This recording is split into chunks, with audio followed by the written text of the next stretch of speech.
আসসালামু আলাইকুম। ফিরদৌসী ক্রিয়েশনে আপনাদের সবাইকে স্বাগত জানিয়ে নতুন একটা ভিডিও শুরু করলাম। দেশ এবং বিদেশ যে যেখান থেকে আমার ভিডিওটি দেখতেছেন, আশা করছি আপনারা সবাই ভালো আছেন। আলহামদুলিল্লাহ, আমিও ভালো আছি। আজকের ভিডিওটা শুরু করলাম সন্ধ্যাবেলা থেকে। সন্ধ্যাবেলা ছোলা বুট রান্না করেছিলাম সবাই মিলে খাওয়ার জন্য। ছোলা বুট রান্না করে তারপর আমি রান্না বসিয়ে দিলাম। এদিকে আব্বা পুকুর থেকে মাছ মেরেছিল, রূপচাঁদা মাছ। তো মাছটা আম্মা কেটে রেখে দিয়েছিল, আমি এখন রান্না করতেছি। আম্মার আজকে শরীরটা বেশি ভালো না, অনেক কাজ করেছে সারাদিন, সেজন্য আম্মা বলল আজকে রান্না করতে। তো আমি এদিকে লাউ কেটে রেখে দিয়েছি, আর মাছ কষিয়ে নিছি, আর ছোলা বুটও আমি এখন খেয়ে নিব, খাবো আর রান্না করব। তো আমার জন্য আমি বেড়ে নিচ্ছি ছোলা বুটটা, আর সবাই মিলে খেয়ে নেবে পরে। আজকে ছোলা বুট রান্না করেছি আলু দিয়ে। একটু আলু দিলে মাখা মাখা হয়, ছোলা বুটটা আমার কাছে খেতে অনেক ভালো লাগে, সেজন্য একটা আলু দিয়েছি। আলু দিয়ে ছোলা বুটটা রান্না করেছি। তো আমি এখন বাটিতে বেড়ে নিলাম, এখন আমি খেয়ে নেব আর রান্না করব। অফ ক্যামেরায় ছোলা বুট খেয়ে নিয়েছি, আর এদিকে মাছও কষানো হয়ে গেছে, আর এখানে আমি লাউ ধুয়ে তারপর রান্নাটা বসিয়ে দিয়েছি। তো লাউটা এখন ভালো করে কষিয়ে তারপর আমি পরিমাণ মতো ঝোল দিয়ে দিব।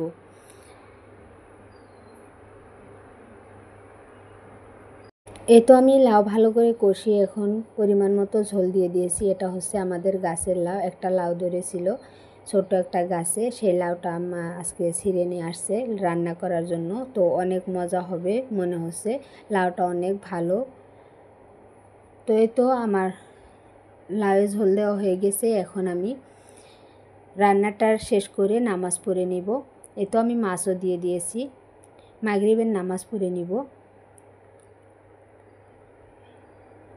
কালকে রাত্রে আর ক্যামেরা অন করা হয়নি, রান্নাবান্না করে মাগরিবের নামাজ পড়ে তারপর আর ক্যামেরা অন করিনি। এটা হলো সকালবেলা। আম্মা এদিকে দুধ কচু বলি আমরা, সেই দুধ কচুর পাতা এনেছে বাটার জন্য, কালো জিরে দিয়ে বাটবে। আর এটা কি বলে, করলা আর কাঁকরোল, করলা আর কাঁকরোল ভাজি করবে। আর এদিকে বুটের ডাল রান্না করবে। আর এখানে ভাতও বসিয়ে দিয়েছে, ভাত বলক চলে আসছে। আর এখানে আমি আমার সোনা পাপার জন্য ওটস রান্না করছি। আজকে দুধ নাই, দুধ শেষ হয়ে গেছে রাত্রেবেলায়। লবণ দিয়ে আমি ওটসটা রান্না করতেছি। আমার সোনা পাপা ওটস লবণ দিয়ে খেতেও ভালোবাসে, সেজন্য আমি এভাবে রান্না করে দিতেছি। আর দেখতেই পারলেন আপনারা, দুধ কচুর পাতাটা আম্মা ভেজে নিচ্ছে বাটার জন্য, কালো জিরে দিয়ে বাটবে। আর এখানে করলা আর কাঁকরোল ভেজে নিয়েছে। আর তো এদিকে দুধ কচুর পাতা ভেজে নিয়েছে। সকালবেলা রান্নাবান্না তেমন দেখায়নি, বুটের ডাল রান্না করেছে আম্মা, আর দুধ কচুর পাতা দিয়ে কালো জিরা ভর্তা করেছে। আর কাঁকরোল আর করলা দিয়ে ভাজি করেছে একটা। তো এটা দুপুরবেলা। দুপুরবেলা আমার ফুফুরা চলে আসছে, অনেক দিন পর বাড়িতে আসলো। তো ওরা শহরে থাকে, অনেক দিন পর চলে আসলো বাড়িতে। তো রসমালাই এনেছে, আর অনেকগুলো আম এনেছে, সবার জন্য এনেছে আম, আমাদের ফুফু কাকা সবার জন্যই আম এনেছে। তো সেটাই আমি দেখিয়ে দিলাম একটুখানি আপনাদেরকে। আর ওদিকে আমার সোনা পাপার জন্য সুজির হালুয়া পাঠিয়ে দিয়েছে আমার খালা, তো সেটাই একটুখানি দেখিয়ে দিলাম। আর আম্মা বলল ওদেরকে শরবত বানিয়ে দিতে, যেহেতু রোদের মধ্যে এসেছে, ফুফুদের জন্য শরবত বানাচ্ছি আমি। তো শরবত বানানো হয়ে গেছে, এখন আমি শরবতটা ঢেলে নিচ্ছি গ্লাসে গ্লাসে সবার জন্য। তো আমরাও শরবত খাবো, অনেক গরম পড়েছে যেহেতু, সেজন্য সবাই মিলে শরবত খেয়ে নেব। আর অনেকগুলো আম এনেছে ফুফুরা, সেই আমগুলো আমি কেটে দিব, শরবত বানিয়ে তারপর আম কেটে দিব। তো আমি আমগুলো কেটে নিচ্ছি, অনেকগুলো আম এনেছে, সবার জন্যই এনেছে, তারপর আমাদের জন্য বেশি করে এনেছে। ফুফু এসেছে, ফুফাতো বোন আর ভাই এসেছে, ফুফা আসেনি, 2-3 দিন পর আসবে। ফুফা এসে ওদেরকে নিয়ে যাবে। তো কথা বলতে বলতে আমার আমগুলো কাটা হয়ে গেছে, এখন সবাই মিলে আমরা আম খাবো। এই আমগুলো অনেক ভালো, মিষ্টি অনেক, খেতে অনেক ভালো লাগে। তো তারপর আর ক্যামেরা অন করিনি। দুপুরবেলা ওরা এসে খাওয়া দাওয়া করলো, জিরালো। তো এটা বিকালবেলা। আম্মা এখানে মাংস বের করে রেখে দিয়েছিল ফ্রিজ থেকে, মাংসগুলো এখন ধুয়ে নিচ্ছে। আর এদিকে ফুফাতো বোন ওরা রসুন ছিলে নিচ্ছে, আমি একটুখানি ভিডিও করে নিলাম।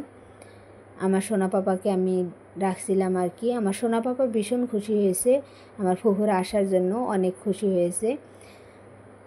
তো এখন আমার বোন বানাবে ফ্রুট কাস্টার্ড, সেজন্য ফ্রিজ থেকে দুধ বের করে নিল। ফ্রুট কাস্টার্ড অনেক দিন ধরে বানাবো ভাবছিলাম, বানানো হয়নি। আজকে বোন আসছে তাই বলল আমি বানাই।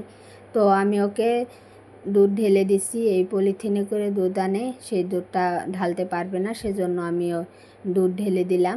এই তো চুলায় বসিয়ে দিয়েছে দুধ, আর এখানে কাস্টার্ড পাউডার মেশাবে, সেজন্য বাটিতে একটুখানি দুধ ঢেলে নিল। এই তো এখন কাস্টার্ড পাউডার মেশাবে। তো আজকে খাওয়া হবে না মনে হয়, ফ্রুট কাস্টার্ড ঠান্ডা হলে ভালো লাগে বেশি, ফ্রিজে রেখে দিতে হবে, পরের দিন খাবো আর কি। বাড়িতে তেমন ফলমূল নেই, তারপরেও বোন বলল যে ফ্রুট কাস্টার্ড বানিয়ে নিই, খেতে ভালো লাগবে। তো বাড়িতে কলা আর আম আছে, এটা দিয়েই আজকে ফ্রুট কাস্টার্ড বানাবে বোন। এই তো কাস্টার্ড পাউডার ভালো করে মিশিয়ে নিল, মিশিয়ে তারপর এখন দুধের মধ্যে ঢেলে দিবে। হয়তো আমি একটুখানি চিনি দিয়ে দিলাম, পরিমাণ মতো চিনি দিয়ে দিলাম। দুধটা একটুখানি জাল করে তারপর কাস্টার্ড পাউডারটা মিশিয়ে নিবে দুধের মধ্যে। তো আমার আজকের ভিডিও আপনাদের কাছে কেমন লেগেছে অবশ্যই কমেন্টের মাধ্যমে জানাতে ভুলবেন না। আর যদি ভালো লেগে থাকে তাহলে প্লিজ আমার চ্যানেলটি সাবস্ক্রাইব করে আমার পাশে থাকবেন, আর পাশে থাকা বেল বাটনটি অবশ্যই অন করে দিবেন, তাতে করে আমি ভিডিও ছাড়ার সাথে সাথে আপনাদের মোবাইলে নোটিফিকেশন পৌঁছে যাবে, আপনারা সময় করে আমার ভিডিওটি দেখে নিতে পারবেন। আর যারা ইতিমধ্যে আমার চ্যানেলটি সাবস্ক্রাইব করে রেখেছেন তাদেরকে অসংখ্য অসংখ্য ধন্যবাদ। এদিকে ফ্রুট কাস্টার্ড বানাচ্ছে বোন, আর আম্মা হচ্ছে রান্না বান্না করবে, মাংসর মধ্যে মশলা সব কিছু দিয়ে দিচ্ছে। তো একটুখানি ভিডিও করে নিলাম। আর এখানে দুধটা জাল হয়ে গিয়েছে, কাস্টার্ড পাউডার দেওয়ার পর দুধ জাল হয়ে গেছে, এখন বাটিতে ঢেলে দিচ্ছে আম্মা। তো এখন বোন হচ্ছে আমার কলা কেটে নিবে, কেটে তারপর দুধ ঠান্ডা হলে তারপরে ফলমূলগুলো দিয়ে দিবে দুধের মধ্যে। বেশি কিছু নাই, সেজন্য বানাতে চেয়েছিলাম না, বোন বলল কিছুই হবে না, বানিয়ে নেই, খেতে ভালো লাগবে গরমের মধ্যে, তাই বললাম যে বানাও তাহলে। তো এই তো আমগুলো কেটে নিয়েছে, আর হচ্ছে কলা নিয়েছে একটা, অল্প একটু দুধ ছিল সেজন্য একটুখানি আম আর কলা নিয়েছে। এই তো আম আর কলা কাটা হয়ে গেছে, এখন দুধের মধ্যে মিশিয়ে দিবে, দিয়ে তারপর ফ্রিজে রাখা হবে। ফ্রিজে রেখে দিলে ঠান্ডা হবে, খেতে অনেক ভালো লাগবে। ভিডিও দেখতে দেখতে যারা লাইক করতে ভুলে গেছেন প্লিজ একটা লাইক করে দিবেন, আপনাদের লাইকের মাধ্যমে আমার ভিডিওটি অনেকের কাছে পৌঁছাতে সাহায্য করবে।